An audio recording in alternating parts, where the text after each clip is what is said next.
Və millətimizdən soruşaq görək bu ərəblərin Azərbaycana gəlməkdə məqsədi nədir və insanlarımız ərəblərin Azərbaycanda gəzməsinə necə baxırlar? Mənə də çox maraqlıdır. Buyurun soruşaq insanlardan. Rafael müəllim, görürsüz burada kimə yaxınlaşıram deyir ərəb. Do you speak English? Bu ərəblərin bu qədər Azərbaycanda çoxalmasına, bu qədər rahat gəzməsinə necə baxırsınız?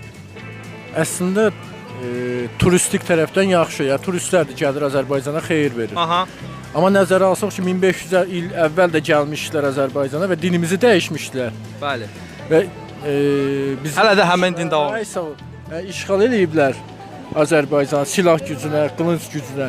İndi bu gün də mədəni şəkildə işğal edirlər. Çox şükür ki, biz müsəlmanıq, düzdür?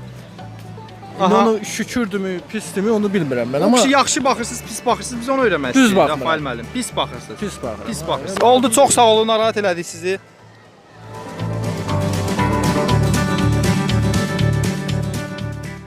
Salam, gördüyünüz üçün qarşımıza Ramil ablan çıxdı. Salamünaleyküm və rəhmətullah. Bana var nə yox. Bizim sualımız belədir. Ərəblərin bu qədər Azərbaycanda çoxalmasına necə baxırsınız? Fikriniz nədir? Qonaqpərvərliyimizin ucu baxırsın. Aha. Başqa? Heç nə. Adam göydə Allahımız var. Yəni yaxşı ərəb də var, pis ərəb də var. Çalışmaq lazımdır ki, Elvin bəy necəsiz qardaşım? Xoş gördük sizi.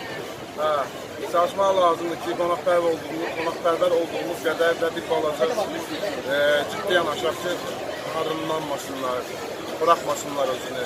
Oldu, çox sağ olun. Mərət edəm. Allah razı olsun.